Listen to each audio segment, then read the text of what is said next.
Cazadores de microbios. Anton van Leeuwenhoek. Parte 4. Aquellos animalillos se encontraban en todas partes. Leeuwenhoek refirió a la Real Sociedad cómo hasta en su propia boca había encontrado una multitud de aquellos seres subvisibles.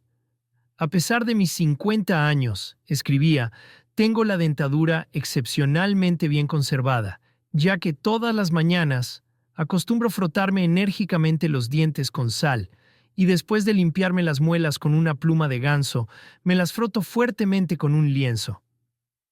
Pero al mirarse los dientes, con un espejo de aumento, notó que entre ellos le quedaba una sustancia blanca y viscosa. ¿De qué estaría compuesta aquella sustancia blanca? Tomó de sus dientes una partícula de esta sustancia, la mezcló con agua de lluvia pura, mojó en ella un tubito que colocó en la aguja del microscopio, se encerró en su despacho y... ¿qué era aquello que surgía de la gris opacidad de la lente hasta alcanzar una perfecta nitidez a medida que enfocaba? He aquí un ser increíblemente sutil que saltaba en el agua del tubo como el pez llamado Lucio. Había, además, una segunda especie que nadaba un poco hacia adelante. Giraba de repente para dar luego una serie de cabriolas.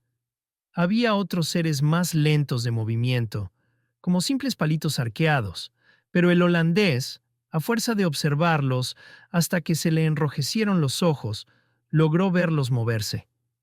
Estaban vivos, era indudable, tenía en la boca un verdadero zoológico. Allí se encontraban criaturas conformadas como cañas flexibles que se desplazaban con la majestuosa pompa de una procesión episcopal. Había espirales que se remolineaban en el agua como sacacorchos agitados. Para este hombre, todo lo que caía en sus manos era objeto de experimentación, hasta su misma persona. Cansado de sus largas observaciones, salió a dar un paseo bajo los enormes árboles que dejaban caer sus hojas amarillentas en los espejos oscuros de los canales. Necesitaba descansar. De pronto se encontró con un anciano, un tipo muy interesante. Al hablar con este anciano, escribió Leeuwenhoek a la Real Sociedad.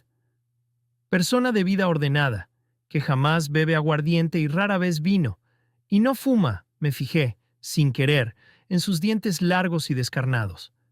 Se me ocurrió preguntarle cuánto tiempo hacía que no se los limpiaba, a lo que me contestó que no lo había hecho jamás en su vida.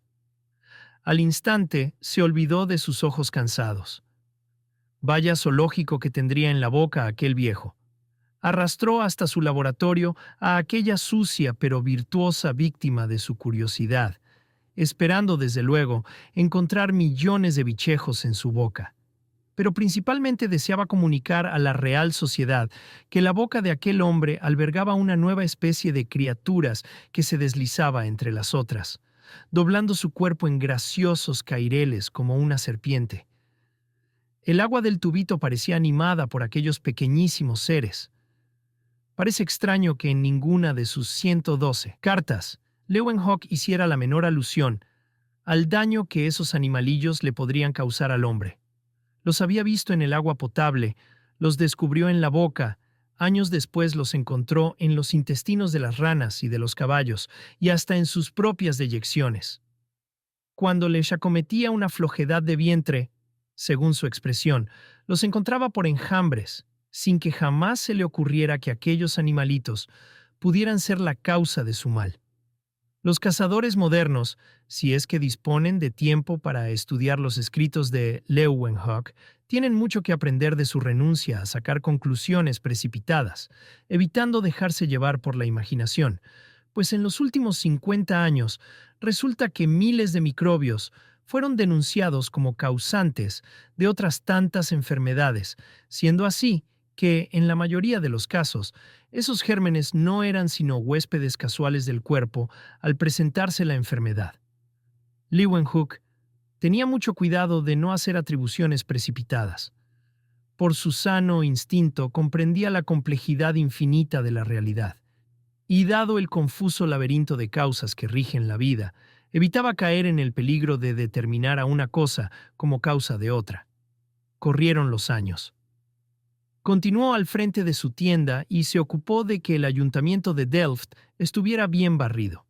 Se volvió más brusco y desconfiado, pasando más y más horas en mirar por sus centenares de microscopios, y consumó un sinnúmero de descubrimientos admirables. Fue el primero en observar, en la cola de un pececillo, cuya cabeza insertó previamente en un tubo de cristal, los vasos capilares por los que pasa la sangre de las arterias a las venas, completando así la teoría de la circulación de la sangre del inglés Harvey.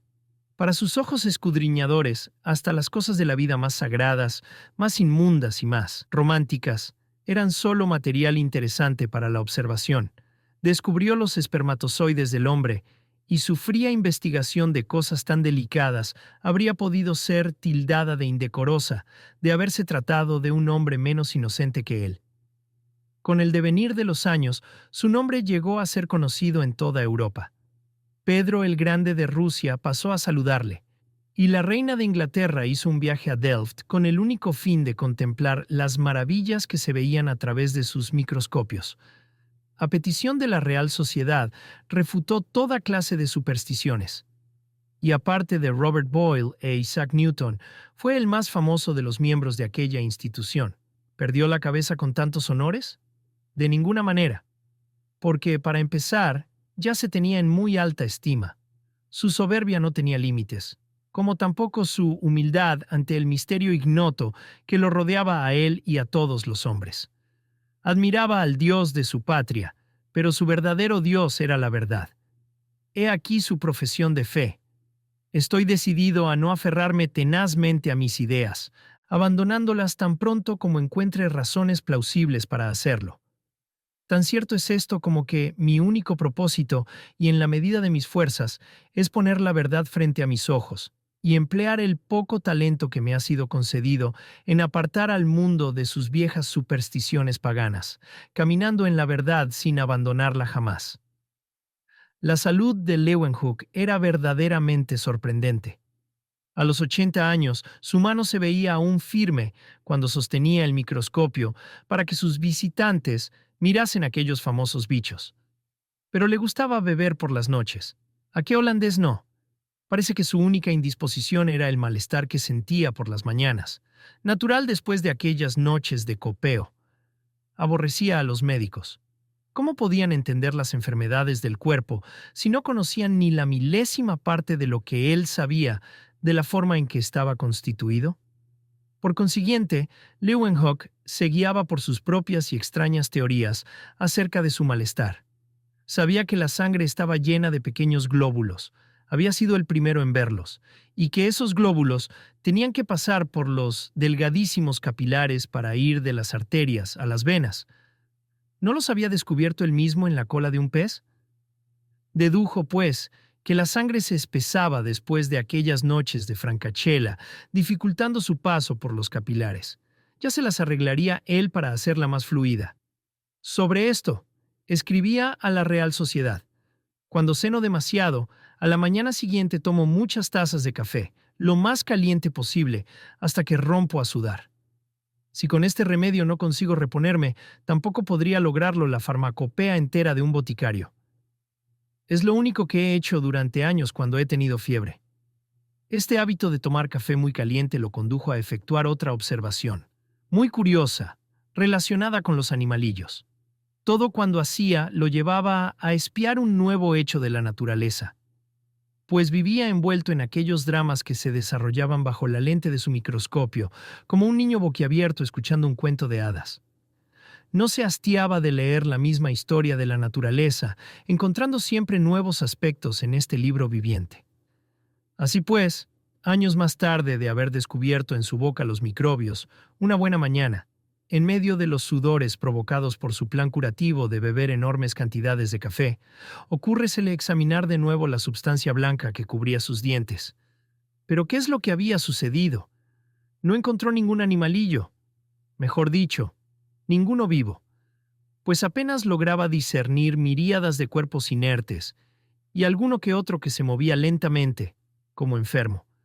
En nombre de todos los santos de la corte celestial, gruñó. Espero que a ninguno de los señores de la Real Sociedad se le ocurra buscar bichos en su boca, pues si no los encuentra, va a desmentir mis observaciones. Pero veamos, el café que acababa de beber estaba tan caliente que casi se abrazó los labios, y el sarro observado era el de los dientes incisivos, exactamente por donde el café había pasado.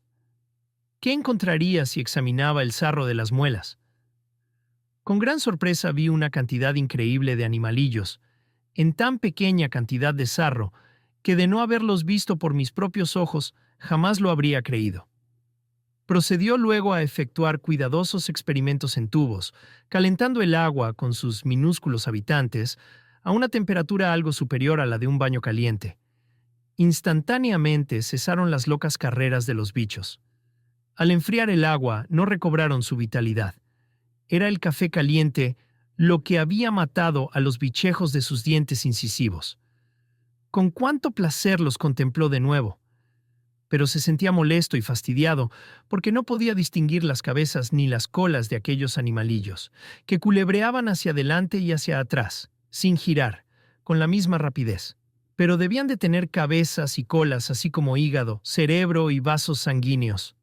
Con la mente volvió a su labor de 40 años atrás, cuando bajo sus potentes lentes descubrió que las pulgas y los ácaras del queso, tan toscos y sencillos a simple vista, poseían un sistema tan complicado y perfecto como el humano.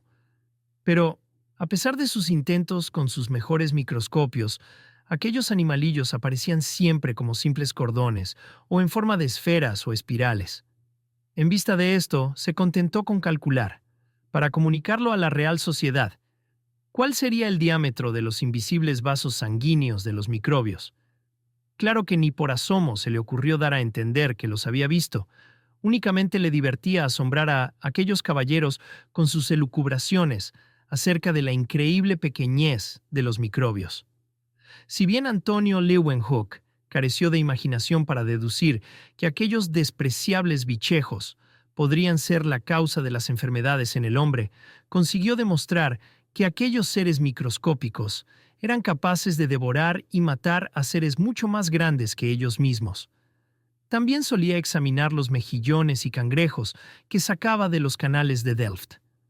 Encontró millones de embriones en el interior de sus madres e intentó desarrollarlos fuera del cuerpo materno, en una vasija con agua del canal. Me pregunto, se decía, ¿cómo es que los canales no están atestados de mejillones, vista la cantidad tan enorme que las hembras llevan en su interior? Día tras día estuvo hurgando en la vasija de agua que contenía la masa viscosa de embriones, observándolos con sus lentes para ver si crecían. ¿Pero qué era lo que sucedía allí?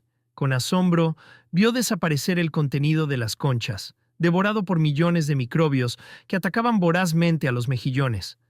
La vida se alimenta de la vida. Es cruel, pero es la voluntad divina, reflexionó. Para nuestro bien indudablemente, porque si estos animalillos no existieran, dos canales estarían atestados de mejillones, dado que cada madre lleva en su interior más de 1 millar de hijos. Como vemos, Antonio Leeuwenhoek aceptaba y alababa todo como buen hijo de su tiempo. En aquel siglo, los investigadores no llegaron aún, como más tarde lo hizo Pasteur, a desafiar a Dios y a protestar ante la inexorable crueldad de la naturaleza para con la humanidad, para con sus hijos. Pasó Leeuwenhoek de los 80 años, y los dientes se le aflojaron, como tenía que sucederle incluso a un organismo tan fuerte como el suyo. No se quejó de la inevitable llegada del invierno de su vida. Se arrancó un diente para examinarlo con sus lentes, observando los animalillos que encontró en la raíz hueca. ¿Por qué no estudiarlos una vez más? Quizá descubriría algún nuevo detalle que inadvertidamente se le hubiera pasado antes. Al llegar a los 85 años, sus amigos le recomendaron que abandonara sus estudios para descansar. Frunció el ceño y abriendo sus ojos, aún vivaces, replicó: los frutos que maduran en otoño son los más duraderos. A los 85 años se consideraba en el otoño de su vida. Leeuwenhoek era todo un espectáculo. Le complacían las exclamaciones de admiración de aquellos que se asomaban a su mundo microscópico o de los que recibían sus desilvanadas y maravillosas cartas, pero tenían que ser filósofos y amantes de la ciencia. En cambio, no le gustaba enseñar. Jamás he enseñado a nadie, escribió al famoso filósofo Leibniz, porque de enseñar a alguien tendría que hacerlo con otros. Me impondría a mí mismo una esclavitud, y lo que deseo es seguir siendo un hombre libre. Pero si no enseña usted a la juventud, desaparecerá de la tierra el arte de fabricar lentes tan precisas como las suyas, y se suspenderá la observación de los nuevos animalillos, le contestó Leibniz. Impresionados por mis descubrimientos, los estudiantes y profesores de la Universidad de Leiden contrataron para impartir clases a 3 expertos pulidores de lentes. ¿Y cuáles han sido los resultados? Nulos, a mi juicio, pues el propósito de tales cursos es obtener ganancias comerciando con los conocimientos o el prestigio científico, lo que nada tiene que ver con el descubrimiento de las cosas ocultas a nuestros ojos. Estoy convencido de que entre 1 millar de personas no hay una capaz de continuar mis estudios, pues para ello necesitaría disponer de tiempo ilimitado y de mucho dinero, amén de la dedicada atención requerida si se ha de lograr algo. Así fue el primer cazador de microbios. En 1723, a la edad de 91 años, en su lecho de muerte, llamó a su amigo Hugvliet. No pudo alzar la mano. Sus ojos, antes llenos de animación, estaban apagados, y los párpados empezaban a sellarse con el cemento de la muerte. Murmuró: Hugvliet, amigo mío, ten la bondad de hacer traducir estas 2 cartas que hay sobre la mesa. Envíalas a la Real Sociedad de Londres. Cumplía de este modo la promesa hecha 50 años atrás. Y al escribir Hugvliet, remitiendo las cartas, decía: envío a ustedes, doctos señores, el postrer presente de mi amigo, esperando que sus últimas palabras les serán gratas. Así traspuso el umbral de la muerte el primer cazador de microbios. Ya leeréis referente a Spallanzani, que fue mucho más brillante, sobre Pasteur, con mayor imaginación que Leeuwenhoek, acerca de Robert Koch, cuya labor produjo beneficios más tangibles al tratar de librar a la humanidad de los tormentos causados por los microbios, y de otros muchos investigadores que hoy gozan de fama muy superior. Pero ninguno de ellos ha sido tan sincero ni tan desconcertantemente estricto como este conserje holandés, que bien pudiera haberles dado a todos ellos lecciones de precisión.